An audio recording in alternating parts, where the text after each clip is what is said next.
In the headlines, Niger Commissioner pardons abductors after release from abduction. NCC impounds pirated books, arrests 3 suspects in Suleja. President Muhammad Buhari mourns late Shehu Shagari's widow. And on the foreign scene, China refuses second COVID-19 origin as WHO probes.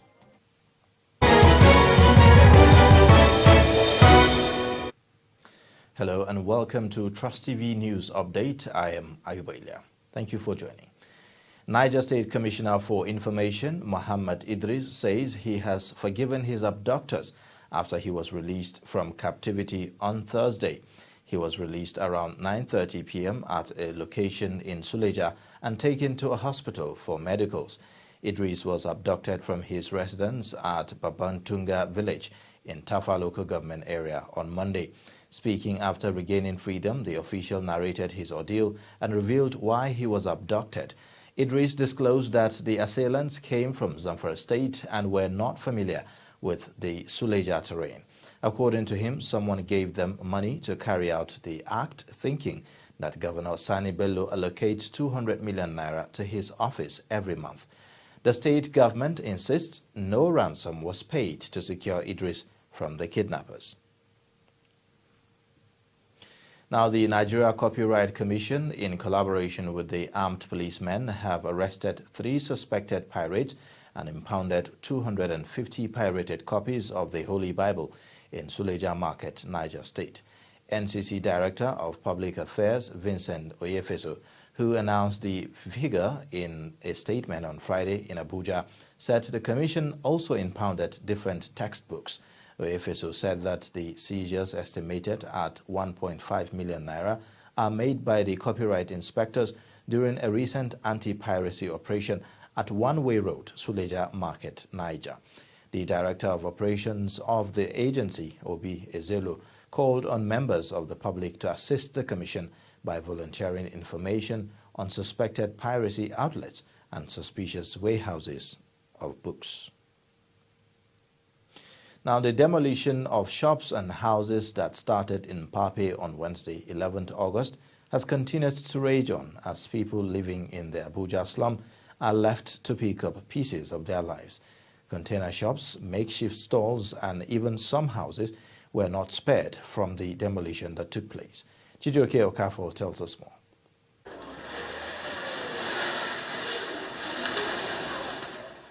Again, the people of this community are woken by the ugly sounds of caterpillars and excavators crushing shops and clearing everything in their paths.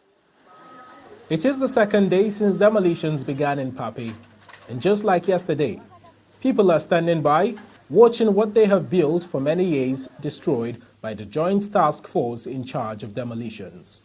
It's unfair. This is no longer the road they say they want to build. Building road is it contain some people private land that people acquire doing their business. They are demolishing it. Look at people property. In the road does not mean anything. Emotions are flaring as some shouted, others cried, while many just stood with arms wrapped around their body, a sign of how chilling the situation is to their spine. I don't hear road at all. People like Ilyasu Abdullahi, who owns a mechanic workshop here, says that he has been affected by such demolitions in Abuja 3 times in a row. He shares his grievous story. This place is no road.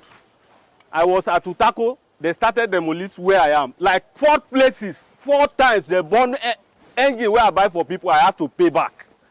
You understand? I don't know what this government are doing. The people, they don't even see the criminal at all. They are not looking for the criminal. They are looking for people to invite inside the criminal. Because somebody like myself, I have never laid hand on anything that is not belonging to me. The work I learned is the work I'm doing. And I'm in the workshop, not on the road. For some of these residents, it seems all hope is lost, and the faith and trust they once had in the government has been razed down together with their properties that were destroyed. And now, all they look forward to is a day when all these troubles will come to an end and they will live without the fear of the FCDA. I don't get where I don't get anybody for here. Now the food where they cook. Now I go that they spend where they spend the money where they use to. And they don't scatter everything now. I don't know where I go start to. I don't know what thing I go do now. This is day 2 of the demolitions that have rocked Pape community here in Abuja. And one cannot take away the sympathetic feeling that comes with some of the stories that these people have to tell. Now, residents of Pape are left with very deep damages that might take years for them to regain back their losses. In situations like this, humanity overshadows professionalism. Chijoke Okafo, TrustTV News, Abuja. President Muhammad Buhari on Friday commiserated with the family of the late former President Shehu Shagari over the death of his widow Hadiza Shagari, who died of COVID-19 complications at the age of 80 on Thursday.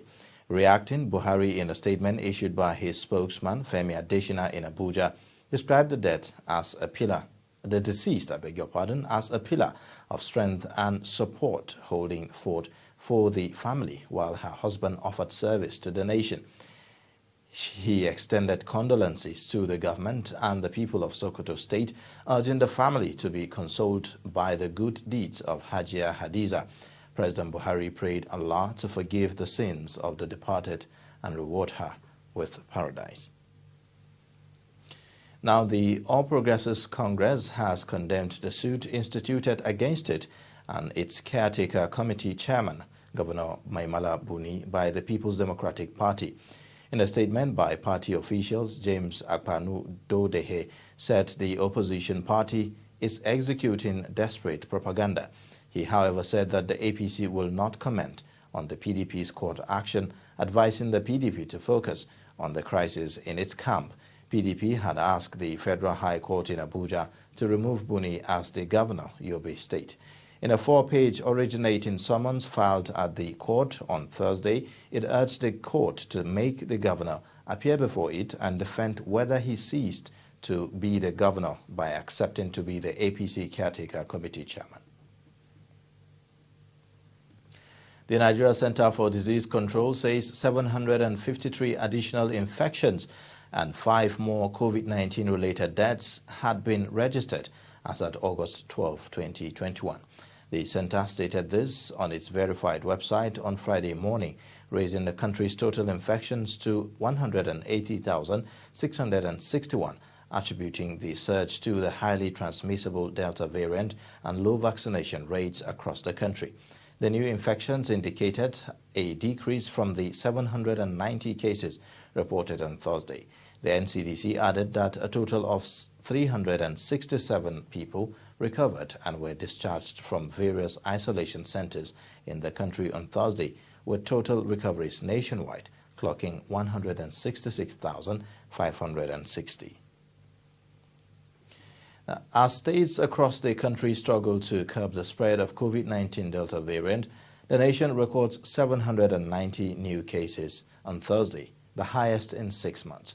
While government intensified efforts to ramp up inoculation, controversy over the COVID-19 vaccine has continued to spread, sabotaging efforts. The report. The Federal Ministry of Health. Nigeria has so far approved 6 COVID-19 vaccines, namely Gamaleya, Moderna, Pfizer, Johnson & Johnson, AstraZeneca, and Covishield, as it battles the Delta variant of the virus. Of the 6 vaccines, the country has received 4 million doses each of AstraZeneca and Moderna vaccines, all donated. But controversy over the safety of the vaccines has continued to mar the vaccination process. With the research in the number of infections, only 1.4 million people have been fully vaccinated, while 2.5 million await second dose of the vaccine, accounting for less than 1.5% of the country's population. Some Nigerians remain skeptical owing to the conspiracy theories about the safety of the vaccines, especially on social media. Government has continued to assure Nigerians of their safety. You see, Nigerians are extremely fertile in imagination. and they will make statements that are baseless, that are not proven by science. Those who are saying this, is Nigeria the only country where Moderna vaccine is being administered on people? The answer is no. So they should stop this nonsense. The recent 4 million doses of Moderna vaccine donated by the United States is to fulfill President Joe Biden's promise to share 80 million doses produced in the United States with other countries. The National Agency for Food and Drug Administration says it is subjecting the Moderna vaccine to test before the beginning of vaccination. We have been working around the clock in terms of making sure that we do testing on the Moderna vaccines. The health of our people is premium to us in NAFDAC, and right now we are doing the testing. It's not something you go to the lab and in 2 hours you come out. No, it may take 3 days, 4 days, but we are trying to shorten it as much as possible. The World Health Organization is concerned that nearly 70% of African countries will not reach the 10% vaccination target by the end of September 2021. You're watching Trust TV News Update, and coming up after the break, we will take a look at how local herbs are now competing with conventional medicines. Join us again for more. Get latest updates on current topical issues and breaking news by downloading the TrustTV mobile app on your Android devices. Go online, click Google Play Store, search TrustTV, install the app, and get doses of unfiltered information on happenings all over the world in your pocket. TrustTV, documenting the Nigerian story. My name is Samuel Dada. Yakubu Isa, ana mana kabila jeje. Aminu Musa. A wannan harkar ce muke dan samun abinci, har muke taimaka mu wasu da yawa. Looking for private jobs. Sometimes you get employed and the process of payment, you undergo some kind of stress.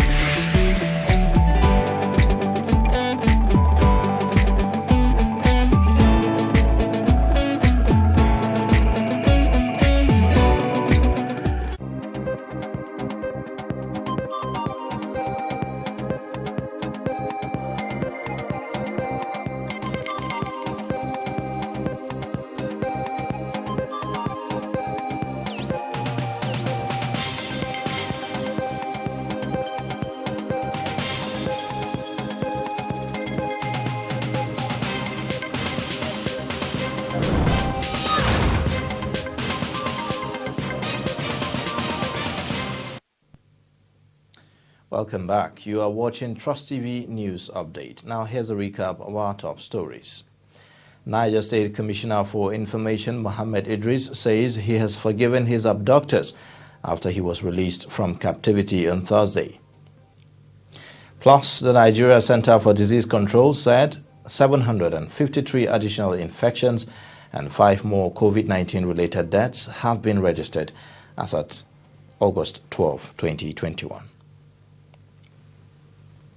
Now, humanity turns to various sources for healing when it comes to their health.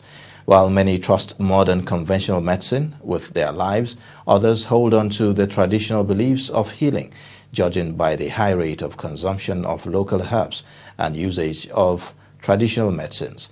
In this report, Trust TV's Nafisa Abdul-Al takes a look at how local herbs are now competing with conventional medicines.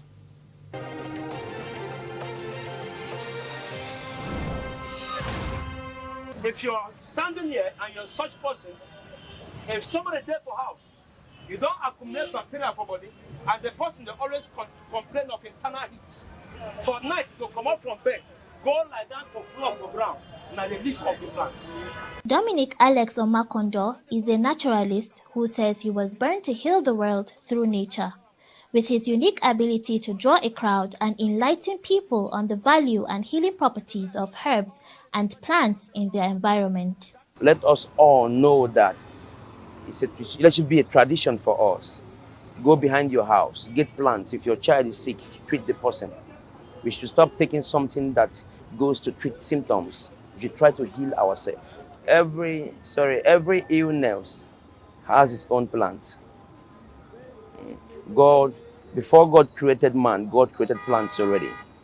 Every illness has its own plants there.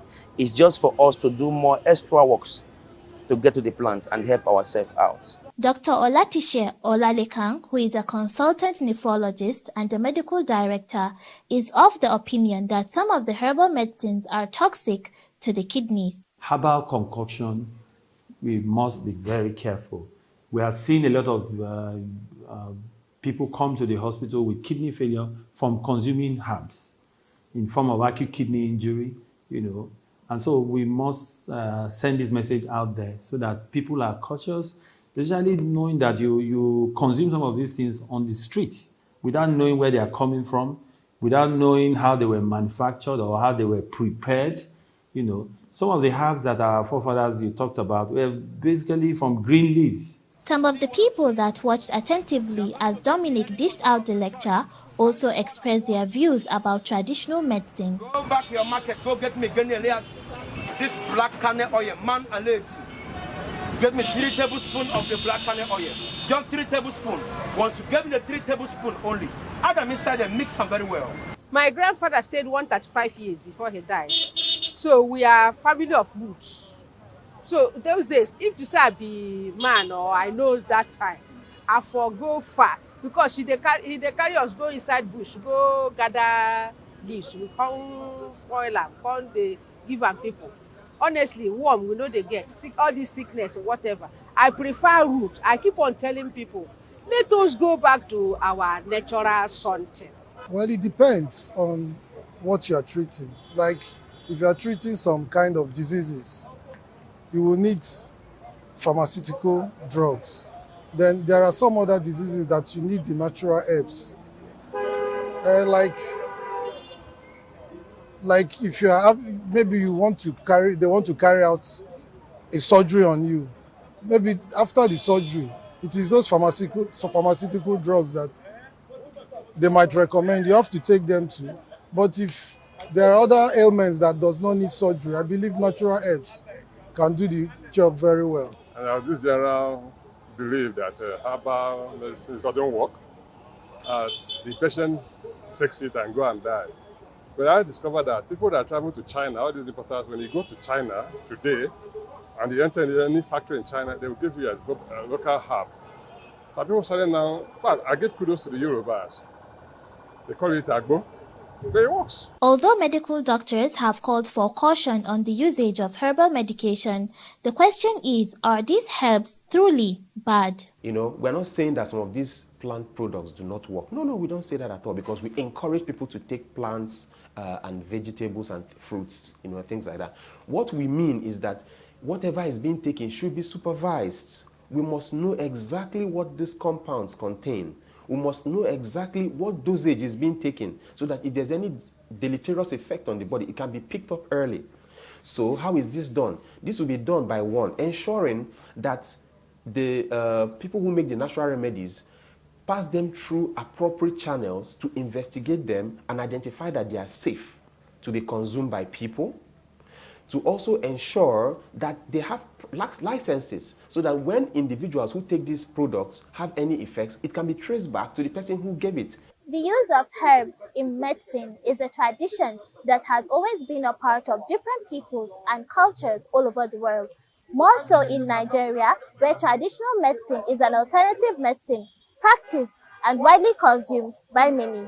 Herbs, they claim, have been used by their ancestors long before the discovery of modern medicine. However, medical experts have called for caution. Nafisa Abdul-Al, TrustTV News, Abuja.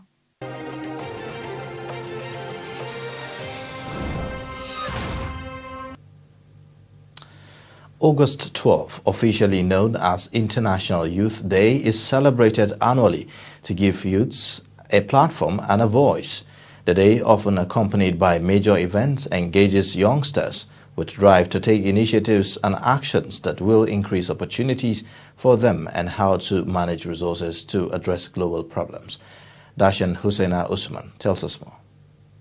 International Youth Day is a day set aside annually to celebrate youths all over the world. The purpose of this day is to create awareness on issues the youths may be facing, as well as celebrate their achievements. United Nations Secretary-General Antonio Guterres, during this year's celebration, says young people are on the front lines of the struggle to build a better future for all. The UN is strengthening its work for and with young people worldwide. I urge everyone to guarantee young people a seat at the table as we build a world based on inclusive, fair and sustainable development for all. A virtual webinar organized by Youth Collaboration Summit that had in attendance youths from different walks of life as panelists also had President National Youth Council of Nigeria, Solomon Adodo, who spoke on the ideal Nigerian youth. To be involved in leadership, we must first be prepared for leadership. We must get the requisite knowledge, we must know the political terrain, and we must also be equipped even on the financial front. Because we tend to say we should not do money politics. But of course, even to convene a meeting, you need resources. So for leadership, Nigerian youth should begin to prepare for leadership. And when you prepare for leadership, when you refine yourself to a certain extent, the world will have no option but to adopt you. This year's theme is Transforming Food Systems, Youth Innovation for Human and Planetary Health. With the world's population expected to increase by 2 billion in the next 30 years, numerous stakeholders recognize that the accomplishment of a worldwide initiative such as poverty reduction, social inclusion, health care, biodiversity conservation, and climate change mitigation will not be possible without the active engagement of young people. In 1965, United Nations General Assembly began making a concerted effort to impact and empower the youth. In 1999, the UN General Assembly endorsed the recommendation made by the World Conference of Ministers responsible for youth, and International Youth Day was commemorated and has since been celebrated every 12th day in August. Dashan Husseina Usman, TrustTV News, Abuja. In business news, the Minister of Agriculture and Rural Development, Mohammed, has called on stakeholders in the seed industry to ensure effective implementation of the Plant Variety Protection Act 2021. Nanono made the call in Abuja at the unveiling of the PVP Act for the Northern region. Also speaking, the sponsor of the bill, Munir Danagudi, said that the importance of plant variety could not be overemphasized as Nigeria was still threatened by poor yields, soil degradation, emerging and traditional pest diseases. The PVP Act 2021 is an intellectual property protection law that helps encourage plant breeders and other stakeholders in the planting industry by granting them the intellectual property right over their material. It is very important that this Seed Protection Act is diligently followed and implemented. And on a regular basis, we should engage all the stakeholders in this business, discuss and review what has happened in the past and make strategy of what is going to go for the future. Whatever we are going to do, we have to address this fundamental issue of low yield. Concerned efforts should be made by our breeders to make crosses and use advanced techniques and biotechnology to develop varieties.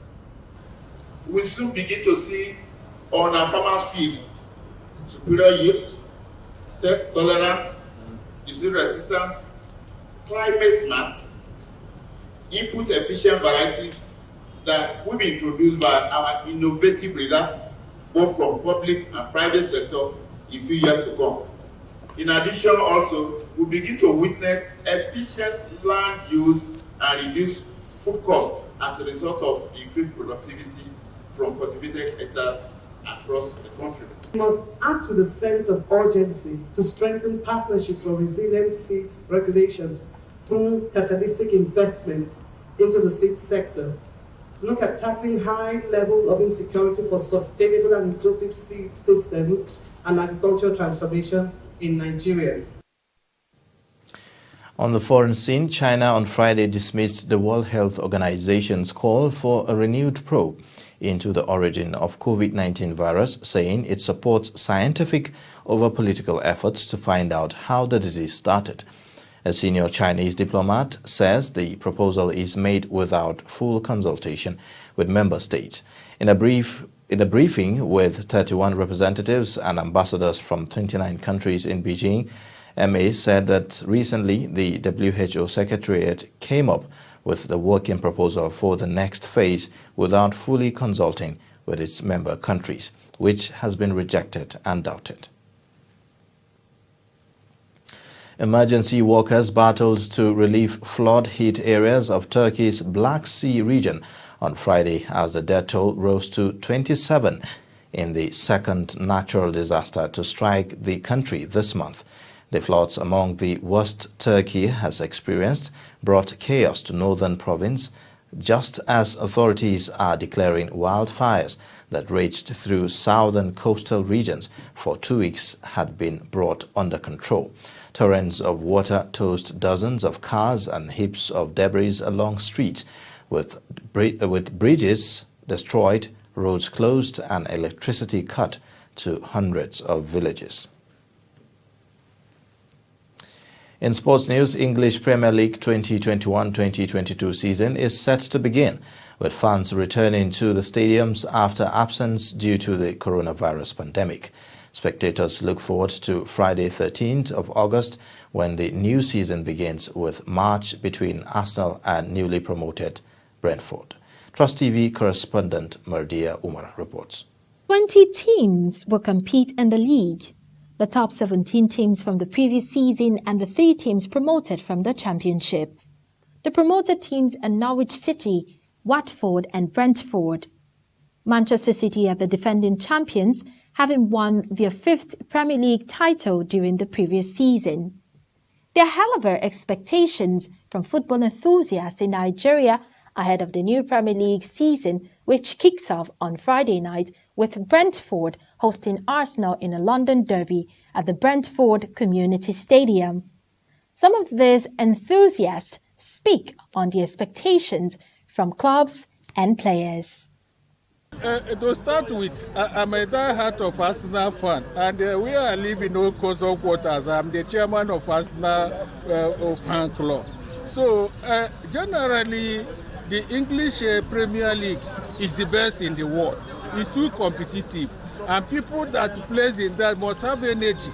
If you don't have energy, you will not meet up. Look, we expect them to put up a high performance. And my team Arsenal, I expect as if we did not qualify in Europa or Championship, that this is a big opportunity for us now to assess our performance last year and now know what we are going to do, so that at the end of this premiership we are going to start on 13. I expect my team Arsenal to win the Premiership League. Well, yeah, we have players, Nigerian players in these competitions like Premiership, for example. Ghana Choice there, Idris there, and they've been doing very well recently. They even won this last cup they played 2 days ago, and Ghana just scored the winning goal. So I expect much from them also. Alright? I expect it generally to be really competitive this period. There have been new sign-ups, teams are getting 45. So I expect something very, very tough and entertaining and very competitive. I'm a fan of Man City. Unfortunately, Man City was only able to carry the trophy we don't need. Average on ground, and they may go places. And they might even carry the three local trophies. I'm talking about the Carling Cup, talking about FA Cup, EPL. Chelsea is trying to carry everything. Chelsea is on ground. They are fixed. They are anything you want to call it anything. They have it. The 2021-2022 Premier League will be the 30th season since its establishment in 1992, and fans will be returning to the stadiums after a long absence of more than 15 months due to COVID-19. But questions are being asked as Nigerians expect full action in the Premier League. Questions like, will Manchester City defend their title? Will the promoted teams stay up? And which striker will emerge the top scorer at the end of the tournament? I wish I have answers to all of these questions. Martia Umar, Trust Sports, Abuja. Chelsea have resigned Belgian Romelu Lukaku from Inter Milan.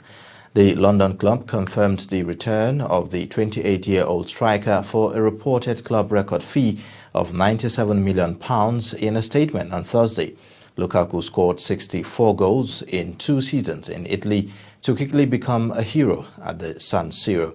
But the Belgian also has a proven record in the Premier League, scoring 113 goals during spells with Manchester United, Everton and West Brom.